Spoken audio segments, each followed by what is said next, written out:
Hello, hi, Leaders Live. Cairo from Malaysia. Welcome to our show tonight. We have a special guest tonight from Switzerland. We have Dr. Lurik. Give a big hand, Dr. Lurik. Hello. Hello. Hi, Dr. Lurik. How are you? Excellent. I'm fine. I'm sitting here in Zurich, Switzerland. We're Yeah. also affected by the lockdown, and of course, everyone is in home office. Here it's now 2 p.m., so I just came back from my home office lunch, and happy to discuss today a couple of topics about COVID-19 and design thinking. Yeah, good. Thank you very much. So you have a home lockdown lunch. Yeah? That's great. Yeah, That's interesting. that was me and myself. So maybe just to get things going, right?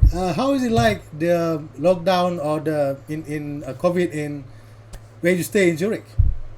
In Zurich, yeah. Yeah. Actually, Switzerland, is a quite small country, in comparison to all the other European countries.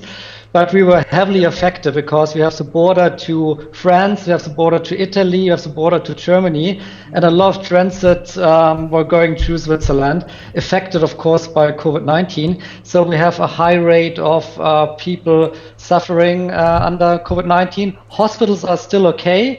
And for the last 3 weeks, we are in our lockdown, and so all the social life is now just on the basics. You're allowed to go shopping, you're allowed to meet your relatives and your close friends, but all the public events are cancelled, of course. Ah, I see. I see. Okay. All right. So you basically cook on your own, or you have someone you do delivery or something? Yeah, of course, sometimes we meet like for a walk with friends, this is possible. And of course, a lot of Skype calls. So you have like a full day of Zoom meetings. And Okay. late at night, you have like a WhatsApp call. So it's like kind of the way to communicate with the world. And it's also quite nice. I think a lot of people reaching out you have Yeah. not talked to for a long time. Right. So I met now over Facebook friends again, over WhatsApp. We had Yeah. like WhatsApp groups with friends when I was living in Singapore a couple of years ago. So it's quite nice to reconnect and Yeah. to get an update what people are doing, and a lot of planning about visiting friends again, and seeing when everything Yeah. is over. So that's quite nice. Right. Right. Yeah. I remember in fact, we first met in KL last year in Yeah. Shangri-La Hotel. So I have a picture last year. Yeah, that was me and your book. Yeah, that was good. It was from your Singapore conference. You jumped to KL and we connect and we met straight away. That was good. Yeah, it was very successful. This was at a conference about innovation in the telco space. Yeah. And I was talking at this time about business ecosystem design, Right. probably one of the next things coming along. Maybe you have also some time to talk about these things later, because like the combination of system thinking and design thinking is coming quite relevant, especially like on like digital platforms and ecosystems. And so the design thinking mindset helps always as a starting point, because all these ecosystems are really customer focused. Right. That's great. No, I remember our conversation about the business ecosystem. I think that's really good.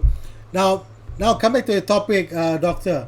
So, how design thinking can be useful in COVID-19 situation?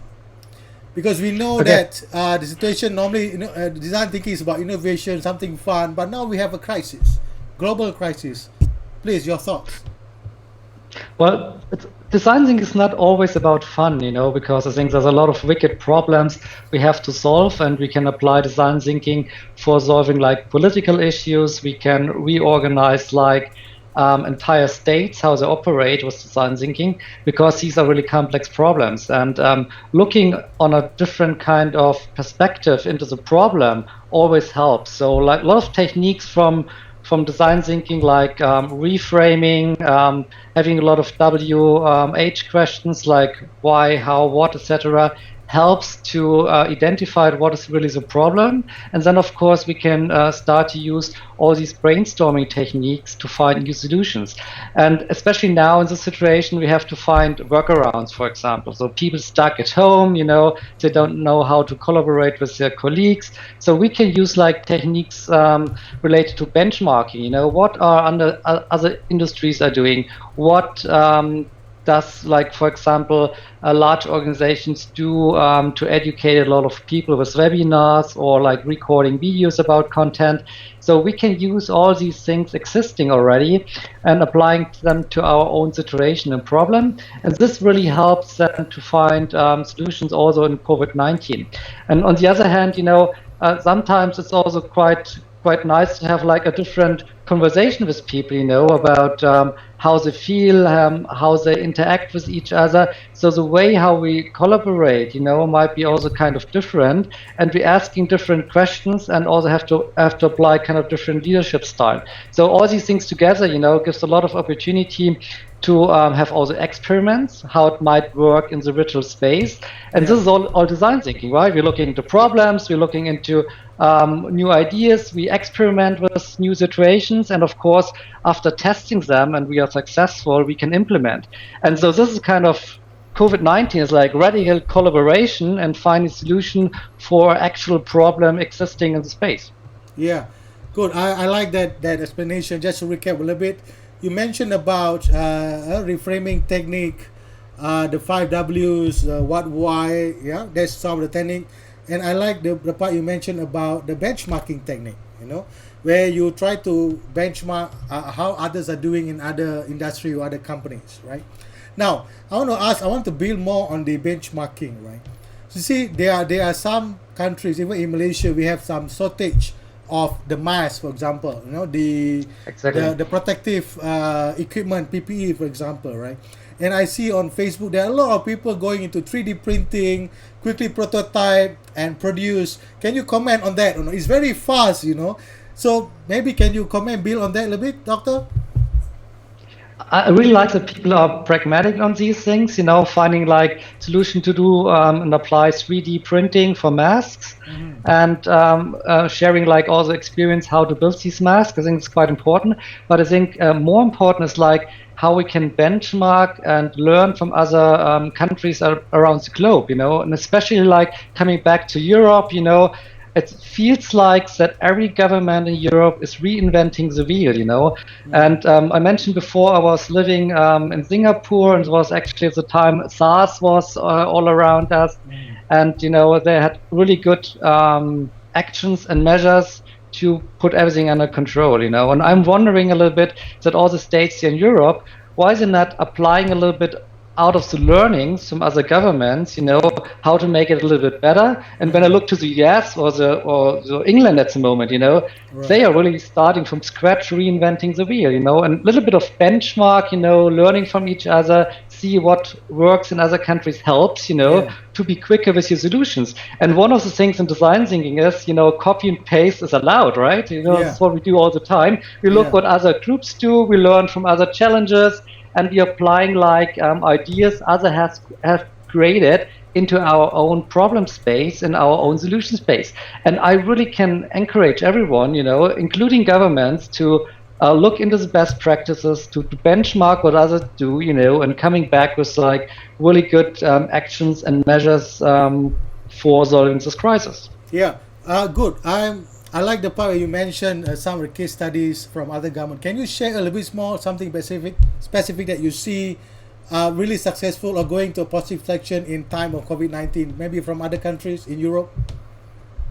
So actually what we have at the moment with my employer, we have a collaboration with Salesforce, and there's like a COVID 360. This is kind of an application for like hospitals and the healthcare sector to track like cases they had, like patient information, and also how the journey from like initial contact with people to like the disease and recovery looks like.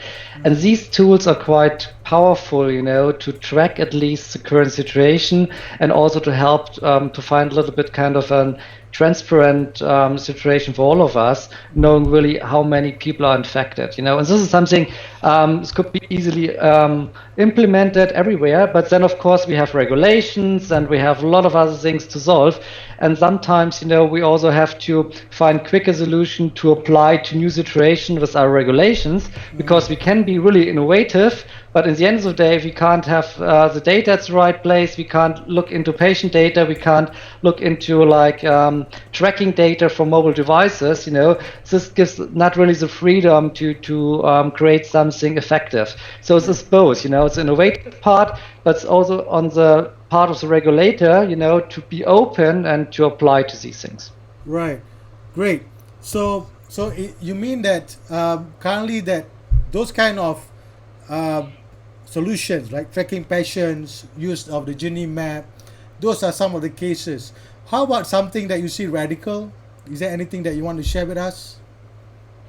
Something wild? I think what's really radical is, every single person, how we adapt, I mean, personal change is quite important in this situation, and I see like people that never have worked in any home office situation, they never used any kind of online meeting collaboration tools, and from one to the next day they're adapting totally to this new situation, and they're doing very well, they're learning, they look into YouTube videos how it works, they're creative about creating new warm-ups in sessions, and all these things. And the same comes to me, I'm usually running design thinking session in the physical space. Yeah. And now I have to do like 1 to 5 days design thinking sessions with like 20, 40 participants in the virtual space. So you can't do like exercises like building something as a warm-up. You have to find like ways to interact in the virtual space, and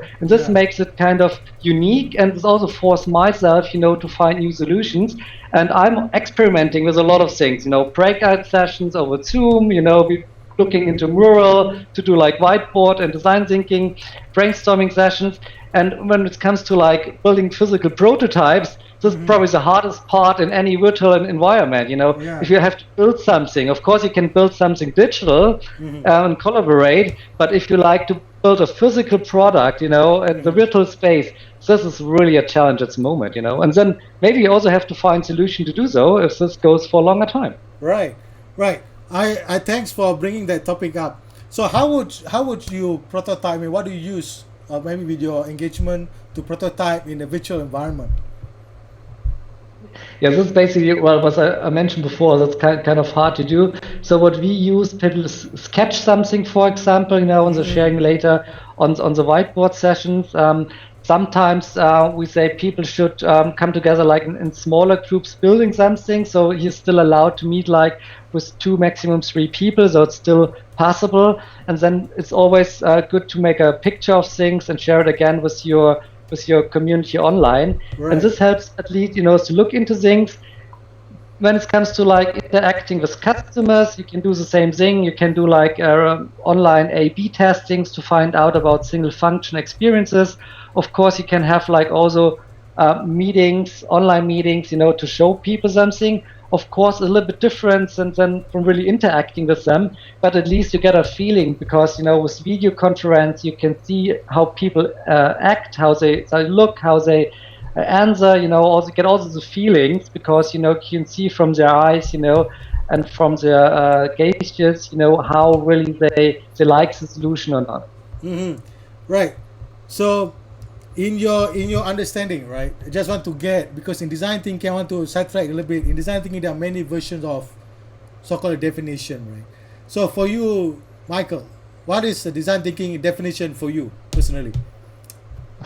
So for me, design thinking was always a mindset, So it's not really about, because a lot of people think it's about post-its, and design thinking is not about post-its. And when people come to me, design thinking, you use a lot of post-its, and it's fun exercise and coming together. I'm always saying, I invite you, and we have like 2 weeks design thinking without any post-it.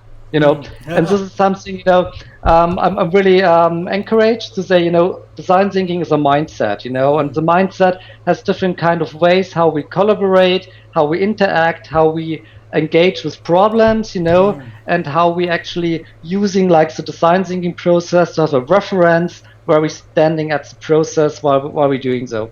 And this is, I think, is quite important, That's really kind of how we look into the problem, how we work together, how we build up on ideas of other, how we have like this kind of positive atmosphere in the room, to make something happen. And this is my definition of it, Right. and when I look into how broad design thinking can be, this was actually what I mentioned before, coming now along and looking into ecosystem design, there's of course in the beginning a customer need, you're building your MVP, and later on you design the whole ecosystem to bring it to the market, and this is a combination of design thinking and system thinking.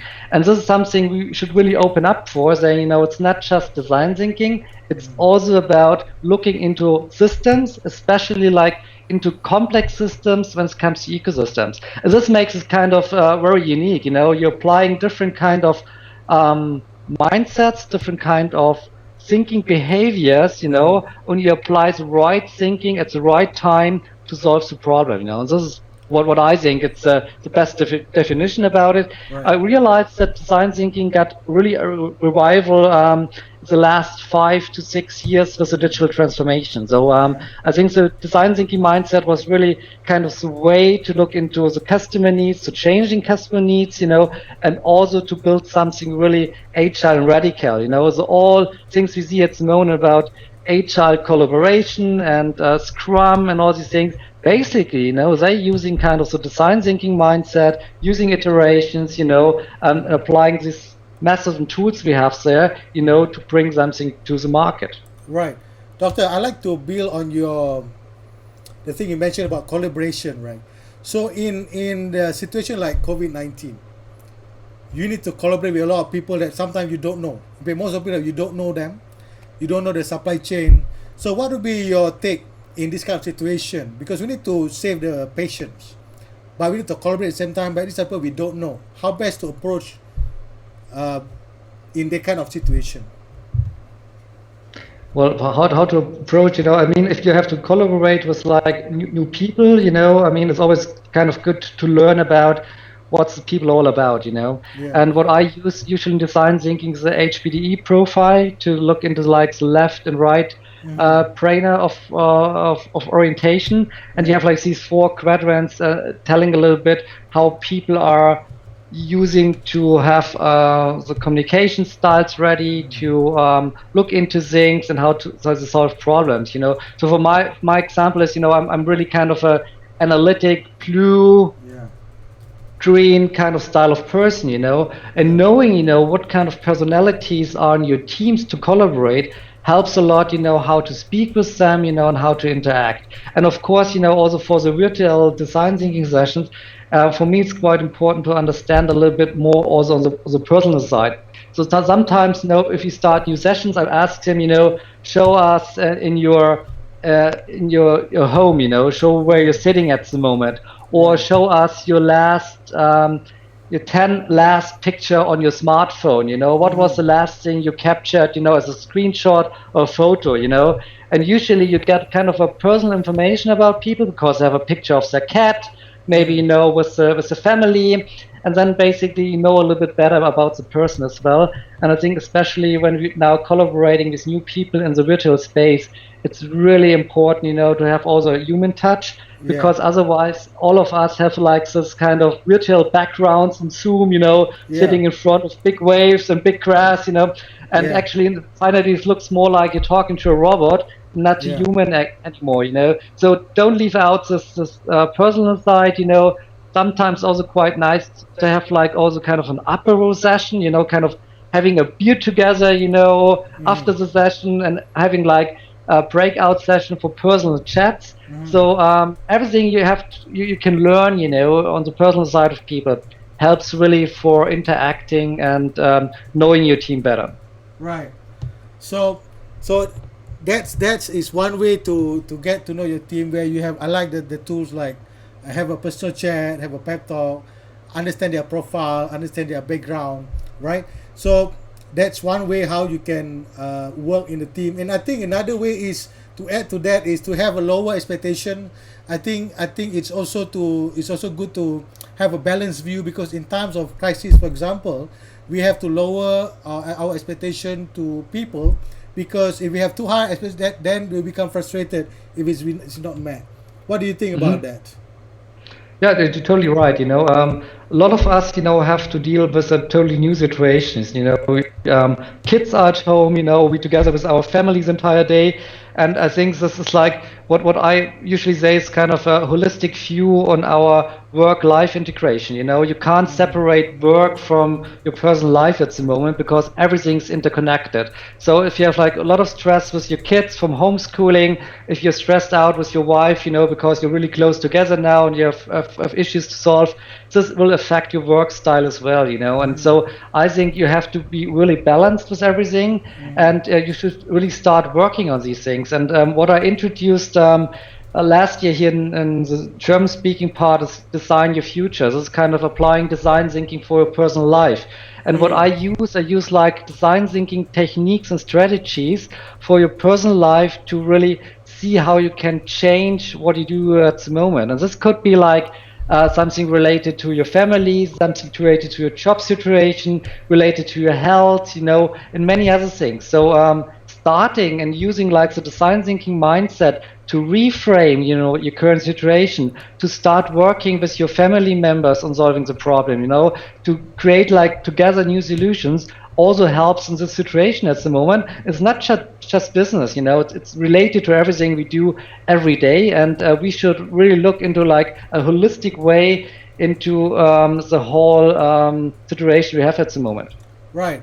Thank you so much for that. And I think I like the fact that you mentioned about your upcoming project, yeah, which is design thinking for personal life. Can you share us a little bit more about that one? Exactly, Yeah. and actually this was coincidence that I was working on this topic.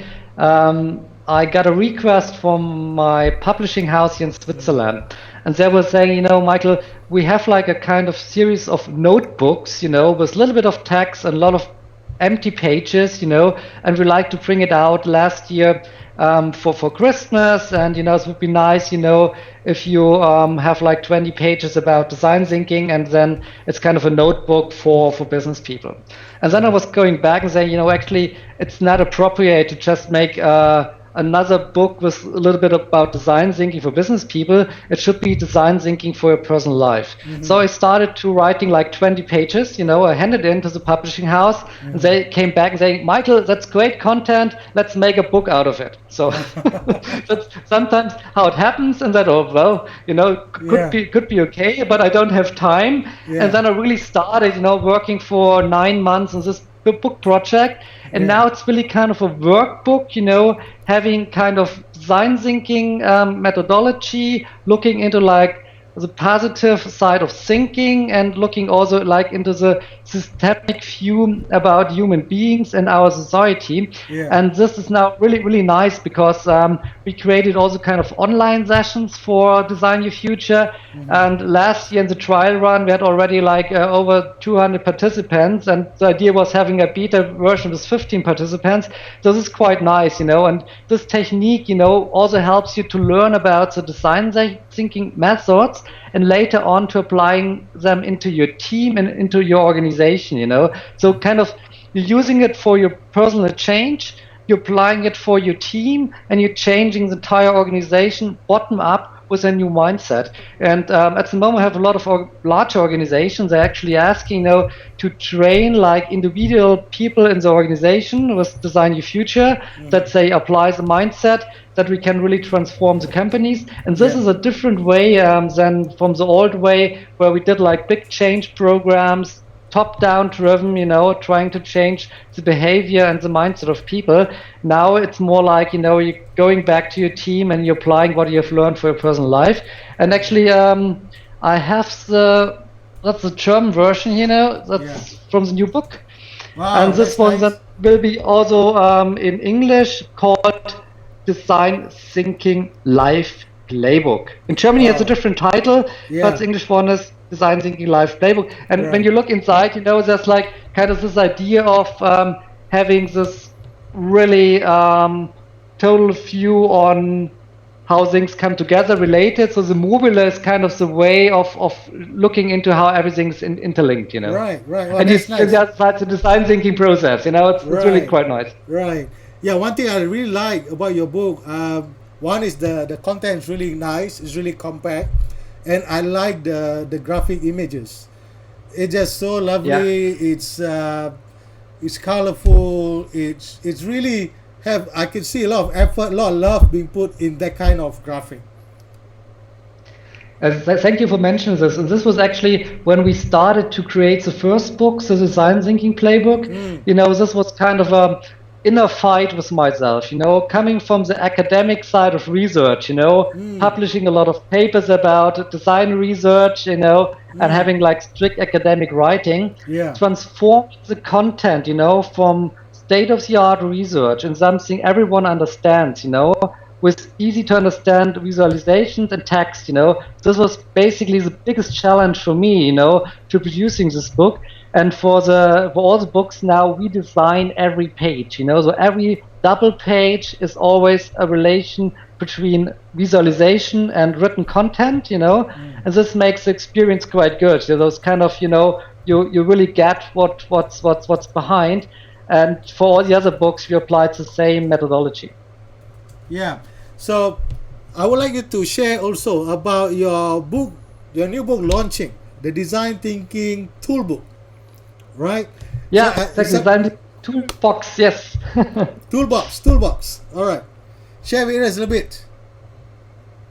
Yeah, this is actually, we got, we went out, publishing the Design Thinking Playbook. It's now translated in 34 languages, I'm waiting actually for something, in Malay, to bring something to the market as well. Right. So far, no publisher, but I know that we got publisher in Indonesia, we got Thailand, we got, of course, China, we got Korea, got a lot of countries already now in Asia. So hopefully it's coming along and in your local language as well. Yeah. And this was very successful, but it was really designed and created for like people already knowing design thinking. And with the new design thinking toolbox, we really have realized there's a need in the market for like describing every design thinking tool. And now in the toolbox, we have like 4 pages, one expert out of the design thinking community, and we were collaborating with 100 experts globally, is basically describing one tool on 4 pages.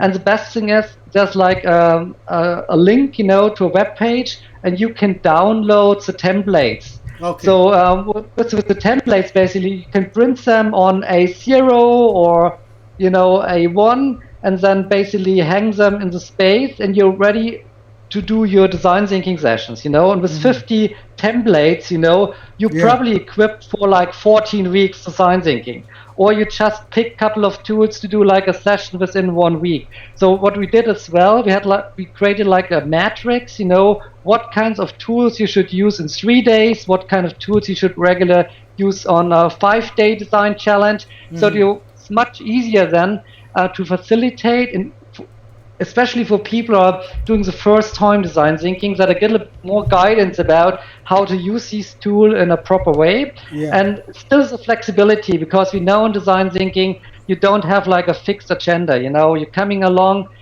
with your group, you're talking about the design challenge, you're reaching out to your potential customers and users, and then you decide really on the way, what are the appropriate tools. But sometimes it's quite good to have a little bit structure and say, okay, we're going into like a persona concept, what are really the critical questions we have to ask, how we can create like all the useful information in a good way, how we create like a point of view with the right way of phrasing it. So these templates really help, to facilitate even large groups. So here in Switzerland, I had groups with 100 participants in design thinking classes, splitting up in like whatever 30 to 40 groups, and then it's quite hard to facilitate. And with the templates, they have like a small description what to do, they have the fields how to fill them, and then basically it's much easier also to facilitate larger group within design thinking. And now with COVID-19, everything is a digital space. So we use these templates within Microsoft Teams, we use them in Mural, Mira, all these collaboration tools, because these templates are already digital, right? So you can upload them and stick your digital post-its on top, and this makes it for me actually very easy at the moment to collaborate in the digital space. Yeah, good. I really like your explanation about your book and the tools. They definitely can be very useful. However, for businesses, right now they are in the situation of COVID-19, recession of move, business is being challenged. How can they adopt or use a bit of design thinking for them to come up with some solutions in current situation? I think it's now really the right time to look into the everything happening in the post crisis, because a lot of customer needs will change. People are more likely now to shop online, they order food online, they go to online classes for education, they collaborate over all these virtual tools at the moment. So the behavior, will change a lot. And we will realize that afterwards we have to rethink about all the personas and all the customer needs we had identified in the past, because it will not be the same needs anymore. So for companies, quite important to see how the behavior is changing, how the customer needs are changing, and then basically also adapt your products and services. And maybe, you're coming up with totally new business opportunities out of the crisis, And I have, for example, I have one large customer here in Switzerland. They have like a big restaurant chain, and they deliver like food to all the canteens at large organizations, like large companies. And they have zero business because, everything's on the physical space. Now they started really to look into how they can have like partners, to deliver food, partners to order online food, how they use all these kitchens they have in different canteens, in the large organizations, to create something new, kind of a home delivery food, organized by your company while you're in home office, and all these things, And this is something I really see as a market opportunity, that you find like new ways of interacting with your clients, and looking also into different needs, and maybe you're starting a whole new business out of the crisis. Right. I like the part that you mentioned about the need for digital services. In your experience, Michael, do you think this need of digital and online services is only temporary, or do you think it's going to grow further after COVID-19? I look into a lot of companies with like roadmap for digital transformation, and usually the roadmap was from now onwards still 2 to 3 years, to get like processes automated and everything. With the crisis, somehow they managed for some processes to make them digital within 2 weeks, Before it was never happened, a lot of long discussions, but now, they're forced to get into the digital space. And I think, there's no way you go back, and all the processes you look into and digitalize at the moment, they will be digital later on, and then you can build on with end-to-end digital processes. With this automation, you can generate more data, you have more information about your customers, you can bring even customized products later on to the market, to your clients. And I think it's really a boost for all the digital offerings. And I think we see, at least for the digital way of collaborating digital products, a totally new world after COVID-19. Right. We have a question online, Michael. Can we take that now? Sure. Yes. So this is from Azizi. He asks how design thinking can address and look at risk reframing. Yeah, that's a tough one. I mean, you should not reframe risk, in my opinion, because risk is real, right? And if there's any risk, you should take it really serious. And I think it's quite good to look also on the risk side, whatever you do. And if there are problems, with security, IT security at the moment, cybersecurity, and all these things, because that's what companies are facing, They have now a lot of digital interactions, and, they have to secure that everything is still safe. And I think, if there any risk, you should solve these things as well, especially like cybersecurity. And here in the healthcare sector, people should be careful, that everything is still right within the frame to protect also like the end customer and the patient. And I think really risk, take it serious. It's part of designing a solution, bring it to the market, but don't underestimate and take it serious. I think reframing is more like for like the entire situation and looking into market opportunities, but risk should be stay as risk. Yeah, good. I like the explanation about the situation. While while we may want to design some interesting solutions, we must also protect the customers, right? Exactly. Yeah, I was with one colleague online recently. We talked about food safety and hygiene, right? So now Yes. a lot of food delivery, for example, which is convenient for the customers, but are they hygienic or not? How can we ensure that? So these are Yeah. the, Well, yeah. Can you comment this, about that? this, well, I think this really something has to do with like educate people, how they should behave to, for example, washing their hands, even preparing the food, looking also into the supply chain when the food is delivered to the point where you prepare it. And this is more like kind of trust, you should be like looking into your own health and saying, I don't like to get infected by COVID-19, so I Yeah, like to secure everyone else as well. And if you have like people delivering for you food to your customers, I would really go into like one-to-one sessions to them and having like a checklist, that they apply all the measurements and actions, to be really on the safe side. And there's even kind of ways of delivering. For example, here in Switzerland, even the postman is putting everything in front of your front door and ringing the bell. So there's no interaction anymore with someone bringing like your parcels, So in yeah, the past, you came to your door, you had to sign that you received everything.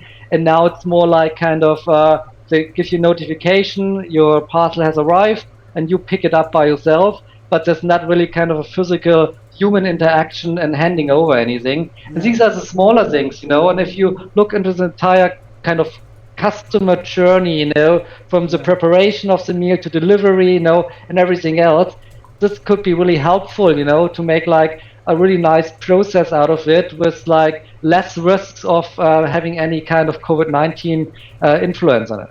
yeah.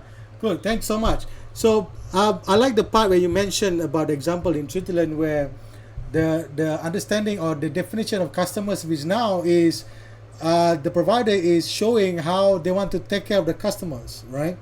Using different kind of service. In other words, you don't have to really maybe shake hand of the customers or hold them, but just by putting the courier on the door and say this courier is ready, maybe with some digital notifications, the customer know, oh, my goods is ready. Yeah, I think they feel taken care of at the same time. So this will change the new journey map or the new customer journey for postal service digital era. Or for example, also like delivering food, for parcel services, for many other things. I mean, so I think it's kind of a new way of interacting. You don't have even the personal relationship with the postman anymore, because I think in a lot of countries, there's still someone coming along, and for older people, it's also kind of a social contact, So someone really ringing your doorbell, bringing the post, this is kind of the only social interaction elderly people have, and this is also something we have to think about after the crisis, if this is not happening anymore and we keep this kind of just delivering in front of the door and don't having these kind of social moments, there's always a possibility in the market opportunity to provide other service to older people, how they have like at least some interaction with people, how they feel, that someone is like taking care about them. And it's just like kind of asking how you're doing today. This helps sometimes, to have like a good mental health. And Yeah. so I think there's a lot of things happening afterwards and a lot of opportunities that we can look into. And we also have to reorganize a little bit our social life. Right. Michael, I want to share with the audience out there about the templates that you gave me. Can I show them on the screen now? Oh, yeah, sure. Go Yeah, ahead. maybe you can help us run through a little bit about it. Just give me 1 sec. Right, I got it right here. Yes. So you give me about one template called problem statement. Yeah, no, this is perfect. Actually, these are the templates out of the design thinking toolbox. You can download for free, Yeah. and basically later on print them and A0 or use them in the digital space. So every template gives you kind of a structure. For example, how to create a good problem statement. And as you can see, you have like a kind of W questions. At start, you're looking into the what, how, and how, etc. You know, you can fill in these things with post-its, you know, or collaborate online. And then basically later on, out of these kind of insights, you're creating like the problem statement. And here, of course, as well as we learn from our practical use, you know, the first problem statement is not the one we usually use. So you can go like in iterations, having like 1, 2, 3 iterations before you have a good problem statement with your teams. So these things are really designed for like working in teams, collaborate, and you have a structure of looking, for example, how to create a problem statement.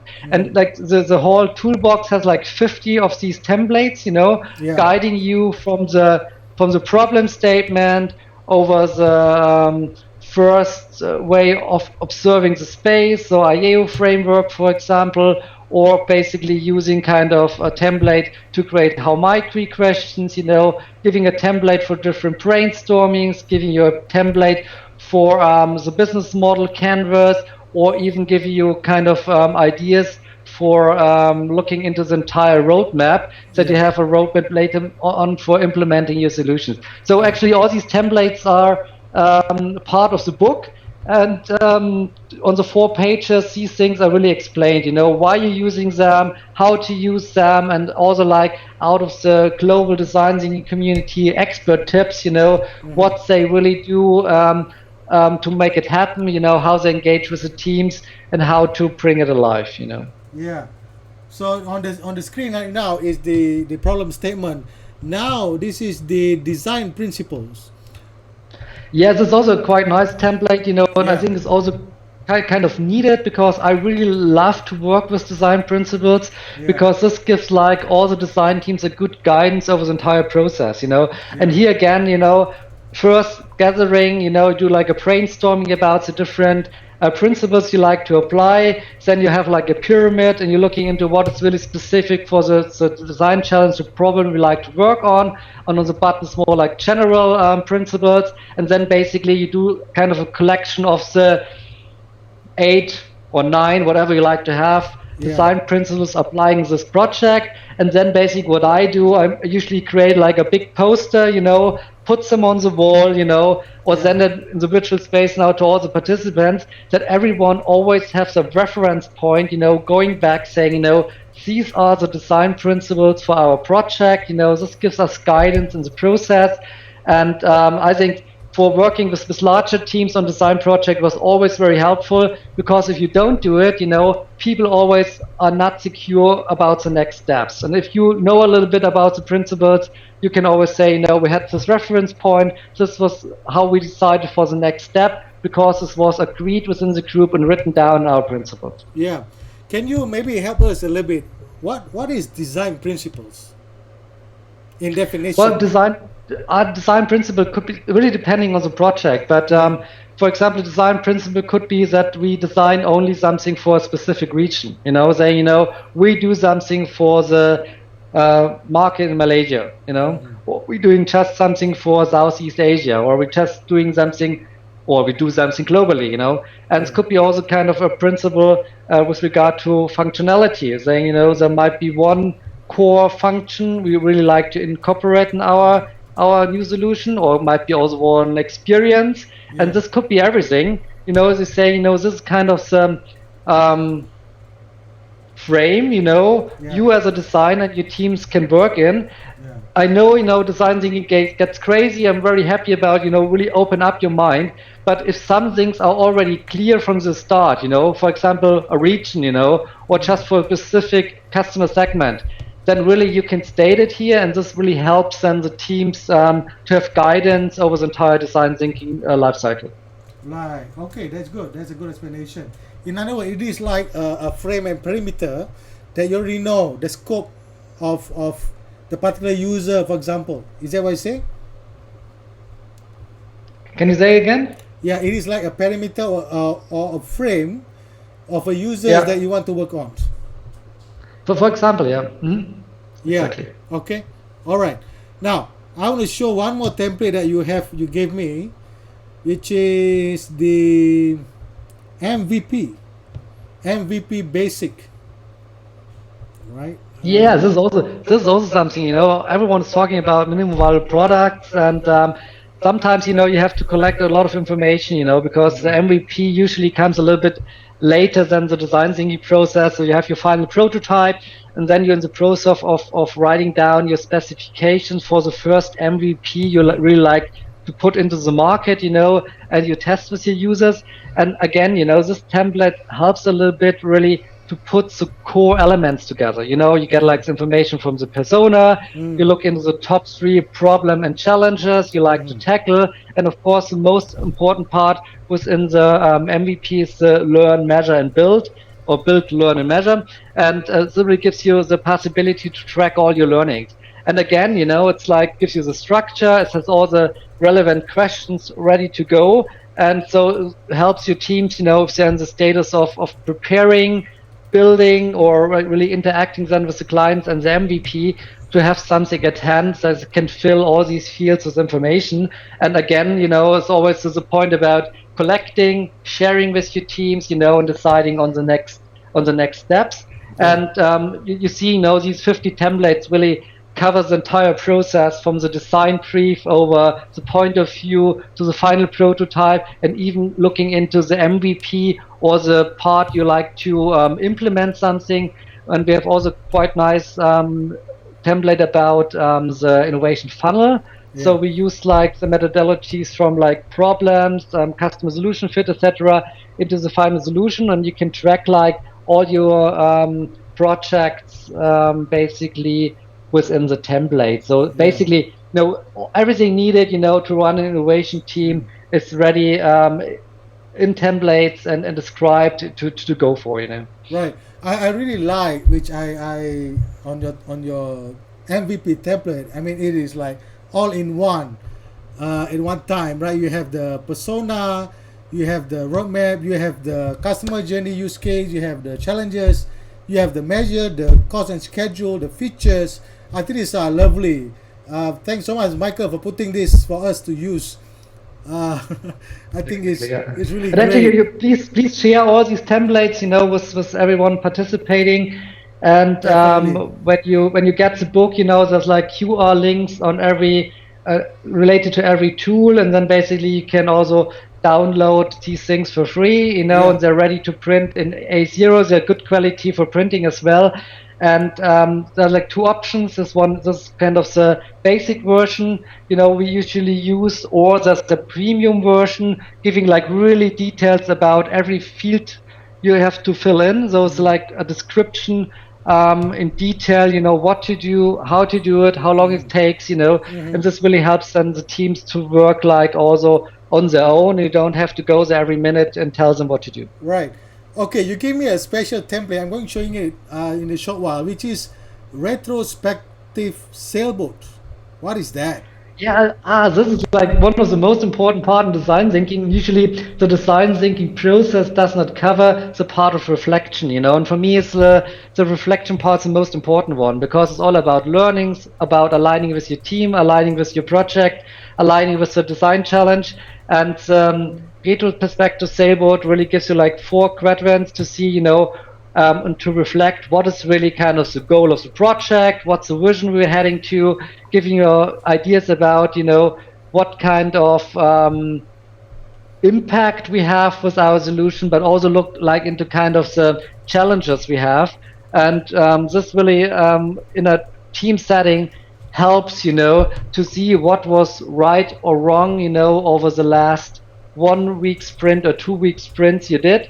And basically, based on it, you can put like new ways of working together. You can adjust the design principles. You can having kind of new ways of collaborating with the team, because once you have put everything like on a big board again, it's much easier to discuss these things.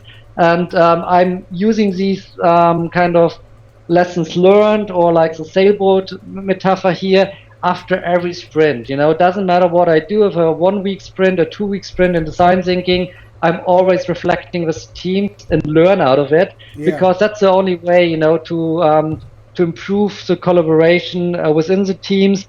And especially if you have like larger projects, I think it's quite important that everyone is on the same page how to go forward. Yeah, good. I like the explanation. Now I want to get back to our main topic on COVID, right? Can we use the retrospective sailboat for our business right now, in our situation right now?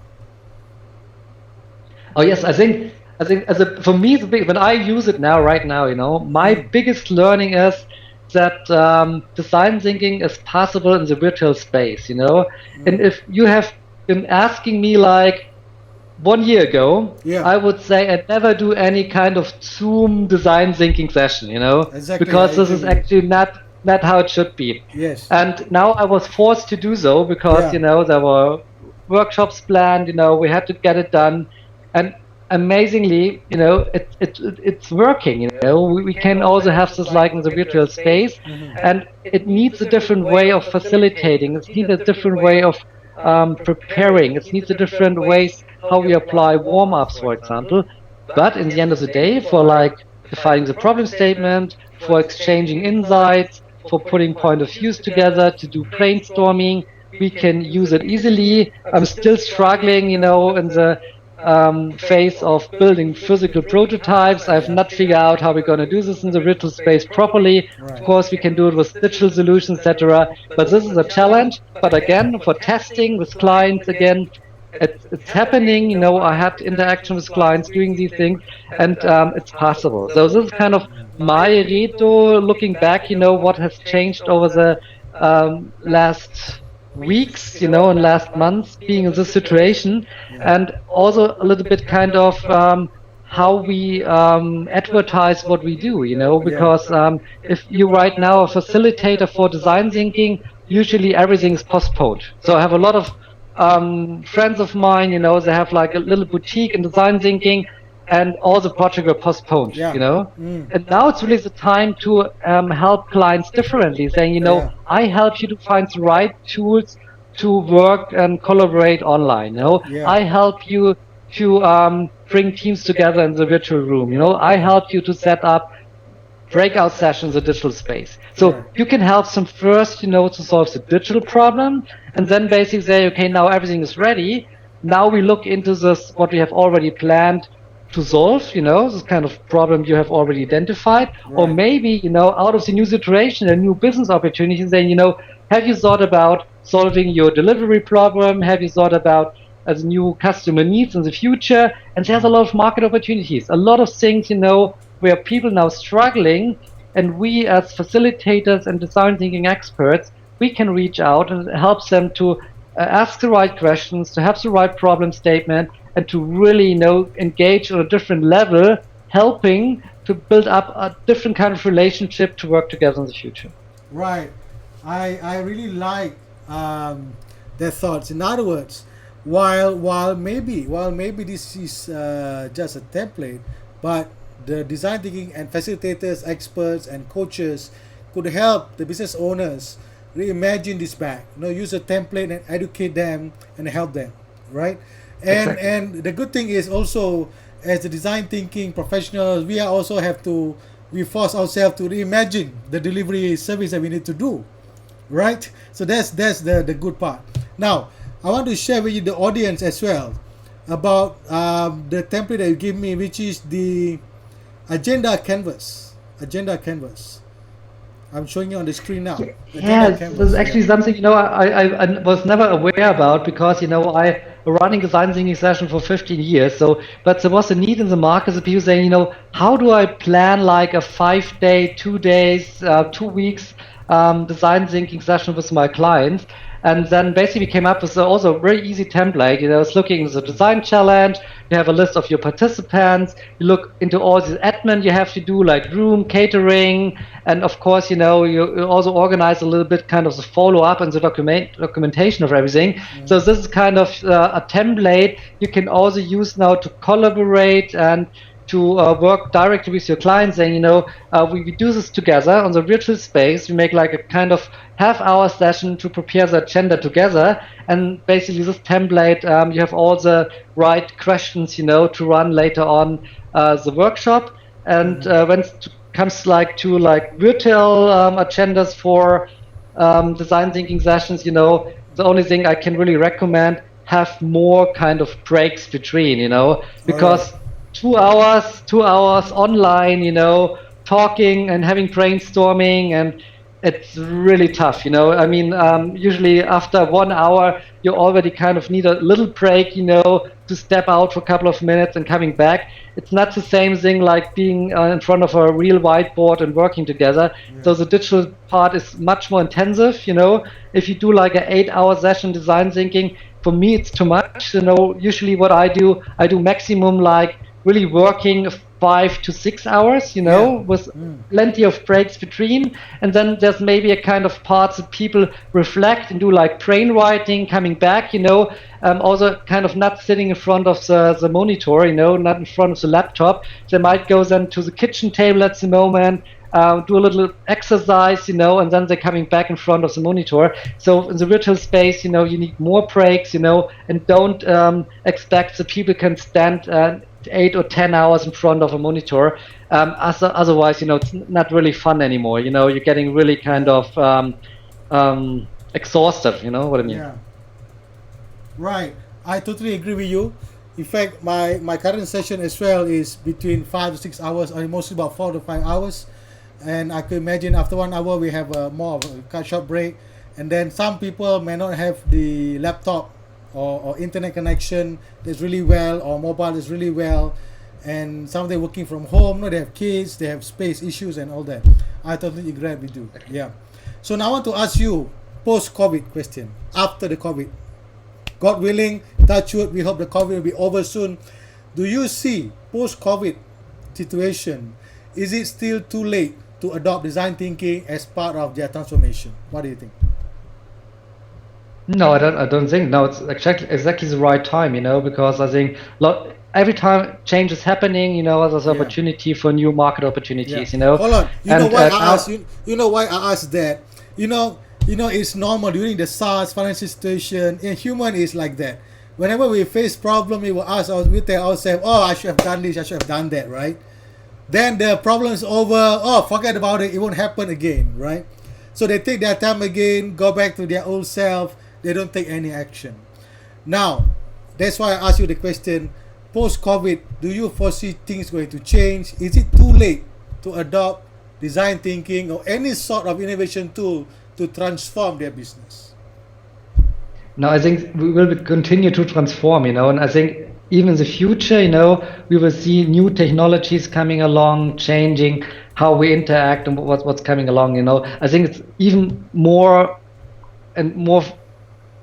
faster than ever before, you know, because I think now people are having kind of the basics, you know, and the corporates, you know, have a good understanding about what is needed because we are forced to look into this topic, and now they're really ready to do more, you know. And I think the transformation really starts now. How the new ways of working will be applied, you know. We will look into like new process automation. There might be even like processes not existing anymore afterwards. So for example, you know, I remember like all these, my clients were saying we still have like kind of physical internal postal services, you know, bringing like physical letters from A to B. All companies, you know, and now they're forced to scan everything and make it digital. And okay, this is something we can't go back, because once we have started to have everything digital, all the incoming letters and postal things and everything, we were actually bringing in physical from one party to the next one. It's not needed anymore. So a lot of things will be changing, and also behavior change as well. So in this combination, you know, I think it will accelerate, and it will be even more transformational than ever before. Well, can you give us some of the change that you foresee might happen post-COVID in terms of organization looking at their innovation program? Your thoughts. Now you are in your what you call work setup. What are the things that you guys foresee in Deloitte? Yeah, I think there are two things. You know, first of all, there will be on one side a lot of innovation about cost cutting and restructuring, because companies also suffering now, and there will be an economic downturn over the next weeks, months, maybe in the entire year. You know, there will be one side about being creative, about looking into the cost side. You know, on the other hand, I think the really innovative companies, they investigate now the new customer needs. They're adapting to the new situation and they're coming up with like new offerings. And if they have time now, to professionalize, what they already started to experiment with, they will be really good prepared then for the future. And it's always a mix, you have to streamline, and on the other side, you have to invest a little bit to look into new market opportunities. I think now is really the right time to do like both. And then we will also see, the successful companies and not so successful companies, because the successful companies will really now be active and applying into this kind of change, with new solutions, and at the same time looking into the cost side. And no one knows how the future will look like, but I think, we might get like really kind of coming back of a strong economy. It might not be as strong as before, because we were already looking into kind of a downturn from the past into the now, saying, this will come anyway. But I think it's recovering, and but there will be companies being not around anymore because they didn't adapt, and there will be companies that will be even stronger because they were doing the right things at the right time, and the right time is right now. Right, I like that part. The right time is right now. All right, we are approaching 9 p.m. in Malaysia time, so we are out of time. Parting words, Dr. Lurik. Hey, thank you very much. I'm happy to link with you on LinkedIn. Reach out. Bye-bye. Right. So please get the book from Dr. Lurik, the Design Thinking Toolbook. I'm going to share the link to get to the templates. And where can we get the book, Doctor? Pardon? Where can we get the book? Order your book, the toolbook. Oh, the book actually should be at Amazon. Amazon should have books, but I don't know how this works at the moment with the delivery, because I get mine from Amazon. I get mine from Amazon. Amazon has changed everything to ebooks, and I really recommend you can have the ebook, but the physical book is probably the better experience. Right, definitely, I agree with you. Right, okay. Thank you so much once again. A big hand to Dr. Lurik. Bye bye. Thank you very much. Stay safe, stay sane, keep in touch. Again, thank you so much. Bye bye.